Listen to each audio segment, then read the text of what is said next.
सत श्री अकाल जी। पंजाबी खबरों के इस बुलेटिन में तुहाडा स्वागत है। मैं हरप्रीत सिंह गिल। एक नज़र मारते हैं हुण तक दी खास सुर्खियां ते।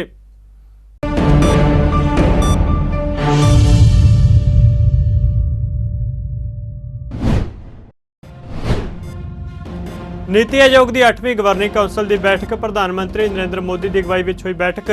केजरीवाल ते मान समेत कई सूबे के मुख मंत्रियों ने किया बैठक तो किनारा।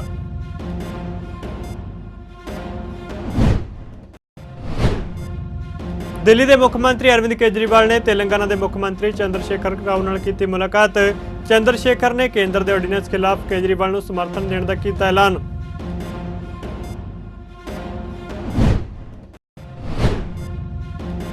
कौमांतरी बाजार में कच्चे तेल की कीमत में आई तेजी। देश में पेट्रोल डीजल की कीमत में होया वाधा। आम लोगों ते वधिया वित्ती बोझ।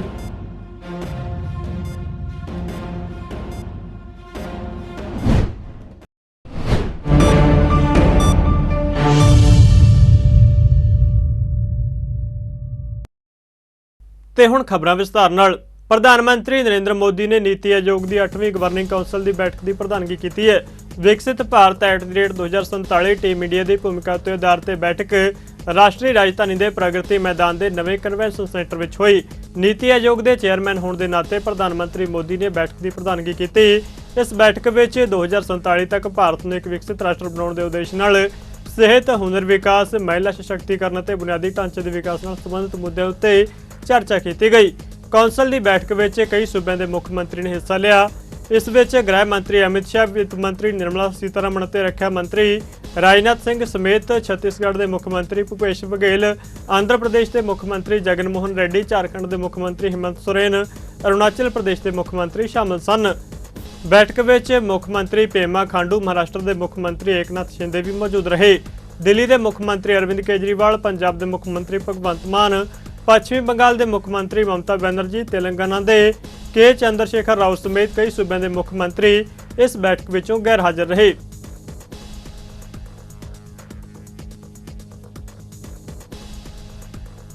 पंजाब के मुख्यमंत्री भगवंत मान ने नीति आयोग की बैठक में गैर हाजिरी उत्ते प्रतिक्रिया दी है।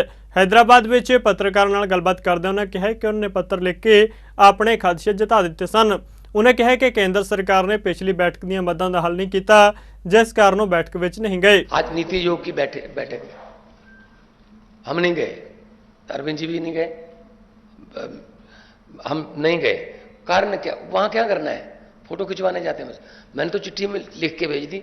मैंने कहा मेरे पिछले साल वाले भाषण को इस बार भी वही मान लिया जाए, क्योंकि कुछ पिछले साल जो मांगा था वो तो दिया नहीं। आरडीएफ के पैसे नहीं दिए, एनएचएम के पैसे नहीं देते, स्टेट का जो हक बनता है वो देते नहीं है। नीति आयोग में हम फोटो खिंचवाने जाएंगे क्या? मतलब ये मीटिंग करते हैं लेकिन चलाते अपनी मर्जी से हैं, और ऐसा नहीं होगा। भारत एक गुलदस्ता है, गुलदस्ते में हर किस्म के फूल होते हैं, हर फूल का अपना रंग, अपनी सुगंध होती है। ये चाहते हैं एक ही जैसे फूल हों बस, लेकिन ऐसा नहीं चलेगा।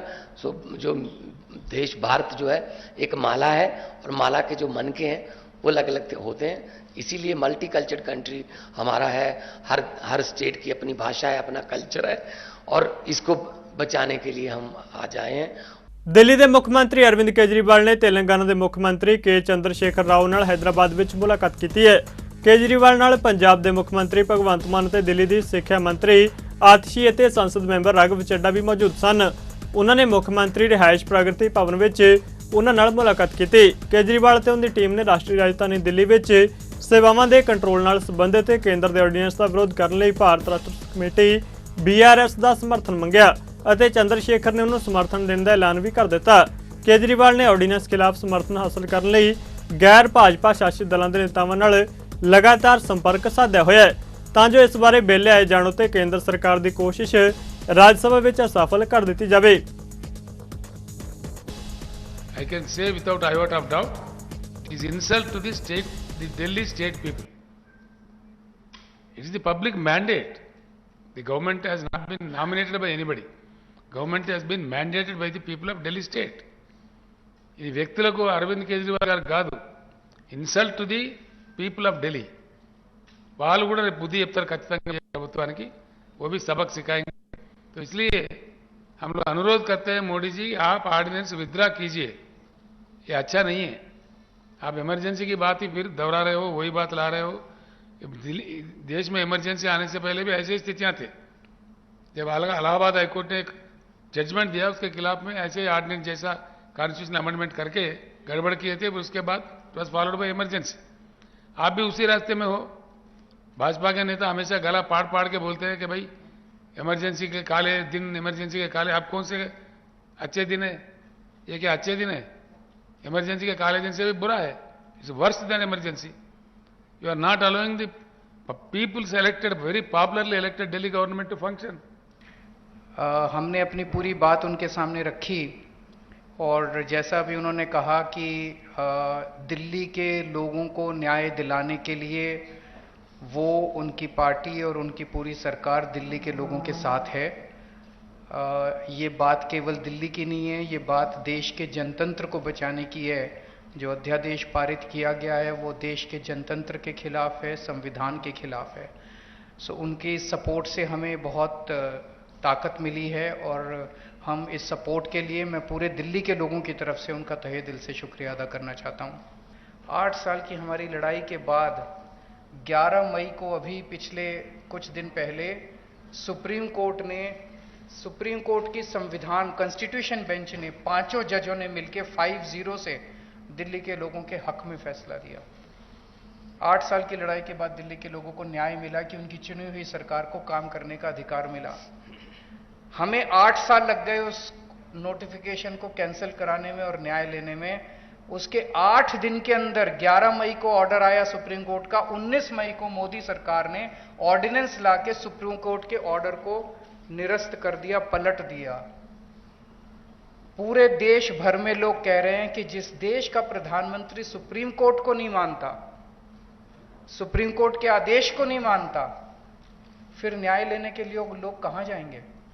राव साहब ने, अरविंद केजरीवाल साहब ने बता ही दिया कि देश के लोकतंत्र को बचाने की लड़ाई हम लड़ रहे हैं। एलजी जो है वो सिलेक्टेड है और दिल्ली की गवर्नमेंट इलेक्टेड है।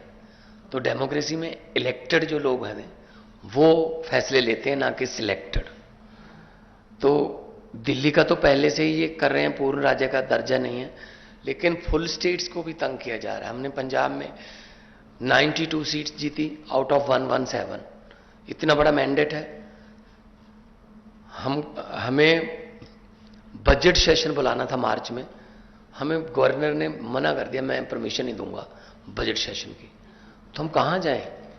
तो बजट सेशन के बिना मतलब स्टेट कैसे चलेगी? तो हम सुप्रीम कोर्ट गए। सुप्रीम कोर्ट से चीफ जस्टिस साहब ने ऑर्डर दिया कि जी बजट सेशन होने दो।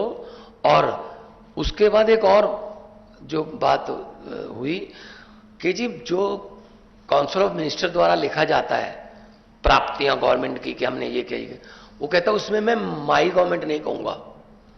हमने कहा जी आप ही तो सम्मान कर रहे हो विधानसभा, आप माई गवर्नमेंट नहीं कहोगे तो क्या कहोगे? कहते मैं दिस गवर्नमेंट कहूंगा। फिर सुप्रीम कोर्ट जाना पड़ा कि जी माई गवर्नमेंट तो बोलना पड़ेगा इनको। तब जाके उन्होंने, सुप्रीम कोर्ट ने कहा कि you have to read it word by word, you can not change. जैसे तमिलनाडु में कर लिया था, स्टालिन जी के पास जो उन्होंने लिख के दिया था वो और था, गवर्नर कुछ और बोल रहा था। इन्होंने मन बना रखा है, जैसा कि अरविंद जी ने कहा, अगर इलेक्शन से नहीं जीते तो बाई इलेक्शन से जीत जाते हैं, कि मतलब बंदे तोड़ो और बाई इलेक्शन करा लो और कर लो। तो ये बहुत फेडरल स्ट्रक्चर के लिए बहुत घातक है और देश बचाने की लड़ाई लड़ रहे हैं। ਆਮ ਆਦਮੀ ਪਾਰਟੀ ਦੇ ਸੰਸਦ ਮੈਂਬਰ ਸੰਜੇ ਸਿੰਘ ਨੇ ਭਾਜਪਾ ਦੀ ਅਗਵਾਈ ਵਾਲੀ ਕੇਂਦਰ ਸਰਕਾਰ ਵੱਲੋਂ ਇਨਫੋਰਸਮੈਂਟ ਡਾਇਰੈਕਟੋਰੇਟ ਰਾਹੀਂ ਆਪਣੇ ਕਰੀਬੀ ਸਹਿਯੋਗੀਆਂ ਦੇ ਕਈ ਟਿਕਾਣਿਆਂ ਉੱਤੇ ਮਾਰੇ ਗਏ ਛਾਪਿਆਂ ਨੂੰ ਲੈ ਕੇ ਇੱਕ ਵਾਰ ਫਿਰ ਮੋਦੀ ਸਰਕਾਰ ਦੀ ਆਲੋਚਨਾ ਕੀਤੀ ਹੈ। उन्हें कहा कि वो इस मामले में अदालत को जांच एजेंसी विरुद्ध शिकायत दर्ज करवाउणगे। आम आदमी पार्टी के संसद मैंबर संजय सिंह ने यह भी कहा कि प्रधानमंत्री आम आदमी पार्टी नेताओं के मगर पए हुए ने ते उन्होंने जेल का डर विखाया जा रहा है। मैं हमारे तीनों साथियों पे जो फर्जी, बेबुनियाद और मुझे बदनाम करने के लिए हताशा में प्रधानमंत्री नरेंद्र मोदी के निर्देश पर ईडी ने कार्रवाई की है, इस पूरे मामले की शिकायत न्यायालय में करूंगा। उनके घर पे कुछ भी नहीं निकला, उनके फोन बताइए जब्त कर लिए। किसी के फोन में उसके परिवार की फ़ोटो होती है, उसके अपनी फ़ोटो होती है, वीडियो होते हैं परिवार के साथ, वो सब आप रख के उसको देख रहे हो। लेकिन मेरे चैट जरूर पढ़ना, बहुत अच्छा लगेगा मोदी जी आपको। और ईडी वालों से कहना चाहता हूं, अपने आका को मेरी और सर्वेश मिश्रा और अजीत त्यागी और विवेक त्यागी की चैट पढ़ाना, और जो जो मिले वो सब बताना दिखाना। मजाक बना रखा है। सबकी सीजर रिपोर्ट पढ़ लीजिए तीनों घरों से, क्या ले जा रहे हैं? मोबाइल उठा के ले जा रहे हैं। तो इन सारे मामलों की शिकायत न्यायालय में करूंगा, क्योंकि पहले भी न्यायालय के सामने उन्होंने लिखकर गलती मानी है कि 3 जगहों पे 3 चार्जशीट में संजय सिंह का नाम, 3 चार्जशीट में संजय सिंह का नाम गलती से आ गया है। इसको ठीक करना है। और हताशा, निराशा, इस बात की पीड़ा कि अरे यार इस आदमी के खिलाफ तो कुछ मिला नहीं, मोदी जी का आदेश निर्देश, फंसाने की साजिश, बोले बस पकड़ो इसको किसी भी तरीके से। बोले साहब इस पे तो कुछ नहीं मिल रहा, बोले इसके साथ वालों को पकड़ो। तो मैंने अपने घर पे बोर्ड लगा दिया है कि संजय सिंह से 5 गज की दूरी बनाकर रखें। ईडी किसी भी वक्त छापा मार सकती है, आज्ञा से नरेंद्र मोदी भारत के प्रधानमंत्री। ਫਾਜ਼ਿਲਕਾ ਦੇ ਵਿਧਾਇਕ ਨਰਿੰਦਰਪਾਲ ਸਿੰਘ ਸਭਨਾ ਨੇ ਸੂਬੇ ਦੇ ਵਿੱਤ ਮੰਤਰੀ ਹਰਪਾਲ ਸਿੰਘ ਚੀਮਾ ਨੂੰ ਮਿਲ ਕੇ ਸਹਿਕਾਰੀ ਖੰਡ ਮਿਲ ਬੋਦੀਵਾਲਾ ਪੀਥਾ ਦੇ ਕਰਮਚਾਰੀਆਂ ਦੇ ਤਨਖਾਹਾਂ ਦੇ ਬਕਾਏ ਜਾਰੀ ਕਰਨ ਦੀ ਮੰਗ ਕੀਤੀ ਹੈ। ਵਿਧਾਇਕ ਨਰਿੰਦਰਪਾਲ ਸਿੰਘ ਸਭਨਾ ਨੇ ਇਸ ਮੁਲਾਕਾਤ ਦੌਰਾਨ ਕਰਮਚਾਰੀਆਂ ਦੀ ਬਕਾਇਆ ਤਨਖਾਹ ਦੇਣ ਲਈ ਪਹਿਲੀ ਕਿਸ਼ਤ ਵਜੋਂ ਜਾਰੀ ਕੀਤੇ 10 ਕਰੋੜ ਰੁਪਏ ਲਈ ਵਿੱਤ ਮੰਤਰੀ ਦਾ ਧੰਨਵਾਦ ਕੀਤਾ ਅਤੇ ਦੱਸਿਆ ਕਿ ਹਾਲੇ ਵੀ ਲਗਭਗ 9 ਕਰੋੜ ਰੁਪਏ ਤਨਖਾਹਾਂ ਦੇ ਬਕਾਏ ਨੇ, ਜਿਨ੍ਹਾਂ ਨੂੰ ਜਲਦ ਜਾਰੀ ਕੀਤਾ ਜਾਵੇ। ਕੌਮਾਂਤਰੀ ਬਾਜ਼ਾਰ ਵਿੱਚ ਕੱਚੇ ਤੇਲ ਦੀ ਕੀਮਤ ਵਿੱਚ ਅੱਜ ਥੋੜੀ ਤੇਜ਼ੀ ਦੇਖਣ ਨੂੰ ਮਿਲ ਰਹੀ ਹੈ। ਹਰਿਆਣਾ, ਪੰਜਾਬ ਸਮੇਤ ਕਈ ਸੂਬਿਆਂ ਵਿੱਚ ਪੈਟਰੋਲ ਅਤੇ ਡੀਜ਼ਲ ਦੇ ਰੇਟ ਵੱਧ ਗਏ ਨੇ। ਹਰਿਆਣਾ ਵਿੱਚ ਪੈਟਰੋਲ ਅਤੇ ਡੀਜ਼ਲ 21 ਪੈਸੇ ਵੱਧ ਕੇ ਵਿਕ ਰਹੇ ਨੇ। ਪੰਜਾਬ, ਗੁਜਰਾਤ, ਮਹਾਰਾਸ਼ਟਰ ਵਿੱਚ ਵੀ ਪੈਟਰੋਲ ਤੇ ਡੀਜ਼ਲ ਦੇ ਰੇਟ ਵਿੱਚ ਵਾਧਾ ਹੋਇਆ ਹੈ। WTI ਕਰੂਡ 1.17% ਦੀ बढ़त ਨਾਲ $72.67 ਪ੍ਰਤੀ ਬੈਰਲ ਤੇ ਟ੍ਰੇਡ ਕਰ ਰਿਹਾ ਹੈ। ब्रेंट क्रूड 0.69% वध के $76.95 प्रति बैरल उत्ते विक रहा है। देश में तेल मार्केटिंग कंपनियों ने पेट्रोल डीजल के ताज़ा रेट जारी कर दिते हैं। भारत में हर सवेरे 6 बजे ईंधन के रेटों में सोध की जाती है। जून 2017 तो पहला कीमतों में सोध हर 15 दिन के बाद की जाती सी।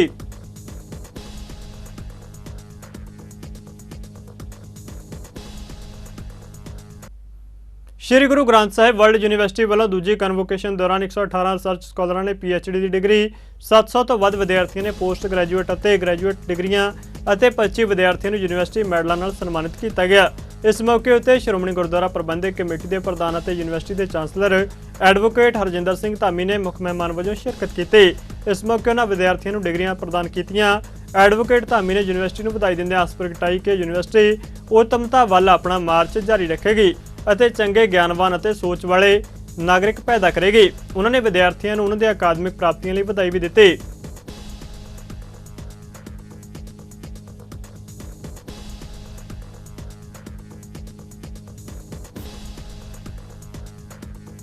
ਇਸ ਮਹਾਨ ਸ਼ਹੀਦਾਂ ਦੀ ਧਰਤੀ ਦੇ ਉੱਤੇ ਕਿਸੇ ਵੇਲੇ ਪੰਥ ਰਤਨ ਜਥੇਦਾਰ ਗੁਰਚਰਨ ਸਿੰਘ ਜੀ ਟੌੜਾ, क्योंकि उन्होंने होम मैं कह लवां टाउन तो डिस्ट्रिक्ट सी, जिन्होंने इस धरती के उत्ते हब ऑफ एजुकेशन जिहड़ा वो तैयार किया। उन्होंने तो बाद श्रोमणी गुरुद्वारा प्रबंधक कमेटी ने बड़े लंबे अरसे का सुपना सी सरदार प्रकाश सिंह जी बादल होना दा, श्री गुरु ग्रंथ साहिब यूनिवर्सिटी जिहड़ी आ इत्थे उहदी स्थापना की। सो गुरु ग्रंथ साहिब यूनिवर्सिटी की अज एनुअल, क्योंकि पिछे कोविड पै गया, होर कुछ इदां दे सिस्टम आउंदे रहे, समय च खड़ोत आ गई। अज उहदी कन्वोकेशन दे विच बहुत सारे बच्चों नूं जिहड़ियां डिग्रियां प्रदान कर रही हैं। सो गुरु साहब किरपा करन, जिहड़ी यूनिवर्सिटी आ इहदा ऑबजैक्ट तां असीं कुछ होर रख के चले सी, पर समय दी हानि बन लई कई बारी फिर तब्दीलियां भी करनियां पैंदियां। सो गुरु साहब किरपा करन, जिहड़े नवें बच्चों ने डिग्रियां हासिल कर रही अपने कामां करन ते भी लगे आ। एक चाह हुंदा जिसले बंदे नूं वो डिग्री प्रदान हुंदी आ, ਉਹ ਸਾਰੀ ਉਮਰ ਦਾ ਫਿਰ ਉਹਦਾ ਇੱਕ ਸੁਪਨਾ ਜਿਹੜਾ ਆ ਉਹ ਪੂਰਾ ਹੁੰਦਾ। ਸੋ ਬੱਚਿਆਂ ਨੂੰ ਵੀ ਵਧਾਈਆਂ ਦਿੰਦਾ। ਸਾਡਾ ਸਮੁੱਚਾ ਪ੍ਰੋ ਚਾਂਸਲਰ ਸਾਹਿਬ, BC ਸਾਹਿਬ, ਸਾਡੇ ਪੁਰਾਣੇ ਸਾਥੀ ਜਿਨ੍ਹਾਂ ਨੇ ਬਹੁਤ ਬੱਚੇ ਅਸੀਂ ਤਾਂ ਇਹਨਾਂ ਦੇ ਉਮਰ ਦੇ ਮੁਤਾਬਕ, ਸੋ ਇਹਨਾਂ ਸਾਰਿਆਂ ਨੇ, ਔਰ ਰੀਆ ਸਾਹਿਬ ਆ, ਸਾਡੇ ਕੈਂਪੂਰੀ ਸਾਹਿਬ ਅੱਜ ਸਾਰੇ ਆਏ ਆ, ਚੀਮਾ ਸਾਹਿਬ ਆ, ਸੋ ਸਾਰਿਆਂ ਨੂੰ ਵਧਾਈ ਵੀ ਦਿੰਦਾ। ਆਉਣ ਵਾਲੀ 29 ਮਈ ਨੂੰ ਸਿੱਧੂ ਮੂਸੇਵਾਲ ਦੀ ਮੌਤ ਨੂੰ 1 ਸਾਲ ਹੋ ਜਾਵੇਗਾ। ਸਿੱਧੂ ਮੂਸੇਵਾਲ ਦਾ 29 ਮਈ 2022 ਨੂੰ ਮਾਨਸਾ ਦੇ ਪਿੰਡ ਜਵਾਹਰ ਕੇ ਵਿੱਚ ਗੋਲੀਆਂ ਮਾਰ ਕੇ ਕਤਲ ਕਰ ਦਿੱਤਾ ਗਿਆ ਸੀ। ਹੁਣ ਉਸ ਦੀ ਯਾਦ ਵਿੱਚ ਉਸ ਦੇ ਪਿੰਡ ਮੂਸਾ ਦੇ ਗੁਰਦੁਆਰਾ ਸਾਹਿਬ ਵਿੱਚ ਭੋਗ ਪਾਏ ਜਾਣਗੇ ਅਤੇ 30 ਮਈ ਨੂੰ ਪਿੰਡ ਮੂਸਾ ਵਿੱਚ ਸਿੱਧੂ ਮੂਸੇਵਾਲ ਦੀ ਯਾਦ ਵਿੱਚ ਖੂਨਦਾਨ ਕੈਂਪ ਲਗਾਇਆ ਜਾਵੇਗਾ। ਇਹ ਜਾਣਕਾਰੀ ਸਿੱਧੂ ਮੂਸੇਵਾਲ ਦੇ ਤਾਏ ਚਮਕੌਰ ਸਿੰਘ ਵੱਲੋਂ ਦਿੱਤੀ ਗਈ ਹੈ। ਉਹਨਾਂ ਕਿਹਾ ਕਿ ਮੂਸੇਵਾਲਾ ਨੂੰ ਦੁਨੀਆ ਤੋਂ ਗਏ ਹੋਏ ਨੂੰ ਭਾਵੇਂ 1 ਸਾਲ ਹੋਣ ਵਾਲਾ, ਪਰ ਉਹ ਆਪਣੇ ਗੀਤਾਂ ਰਾਹੀਂ ਅੱਜ ਵੀ ਆਪਣੇ ਚਾਹਣ ਵਾਲਿਆਂ ਦੇ ਦਿਲਾਂ ਵਿੱਚ ਜਿੰਦਾ ਹੈ। ਇਸ ਤੋਂ ਇਲਾਵਾ ਚਮਕੌਰ ਸਿੰਘ ਨੇ ਵੀ ਜਾਣਕਾਰੀ ਦਿੱਤੀ ਕਿ ਮੂਸੇਵਾਲ ਦੀ ਯਾਦ ਵਿੱਚ ਮਾਨਸਾ ਦੇ ਗੁਰਦੁਆਰਾ ਚੌਂਕ ਤੋਂ ਬੱਸ ਅੱਡਾ ਚੌਂਕ ਤੱਕ ਮੂਸੇਵਾਲ ਨੂੰ ਇਨਸਾਫ ਦਿਵਾਉਣ ਲਈ ਰੋਸ ਮਾਰਚ ਕੱਢਿਆ ਜਾਵੇਗਾ। ਇਸ ਮੌਕੇ ਮੂਸੇਵਾਲ ਦੇ ਪ੍ਰਸ਼ੰਸਕਾਂ ਨੂੰ ਮੂਸਾ ਪਿੰਡ ਪਹੁੰਚਣ ਦੀ ਅਪੀਲ ਕੀਤੀ ਗਈ ਹੈ।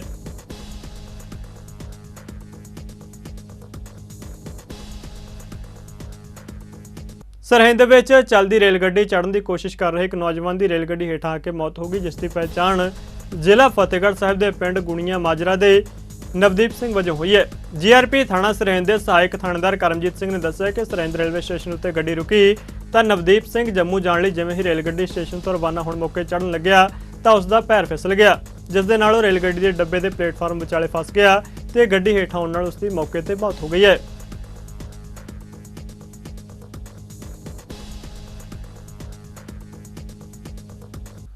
ਨਸ਼ਿਆਂ ਦੇ ਵਗ ਰਹੇ 6ਵੇਂ ਦਰਿਆ ਨੇ ਇੱਕ ਹੋਰ ਨੌਜਵਾਨ ਦੀ ਜਾਨ ਲੈ ਲਈ। ਨੌਜਵਾਨ ਦੀ ਮੌਤ ਦਾ ਪਤਾ ਉਸ ਵੇਲੇ ਲੱਗਿਆ ਜਦੋਂ ਕਸਬਾ ਨਥਾਣਾ ਸਰਹੰਦ ਕਨਾਲ ਦੇ ਨੇੜੇ ਜੰਗਲ ਵਿੱਚੋਂ ਮੁਸ਼ਕ ਆਉਣ ਲੱਗਿਆ। ਰਾਹਗੀਰ ਵੱਲੋਂ ਇਸ ਦੀ ਸੂਚਨਾ ਸਮਾਜ ਸੇਵੀ ਸੰਸਥਾ ਦੇ ਨੁਮਾਇੰਦਿਆਂ ਨੂੰ ਦਿੱਤੀ ਗਈ।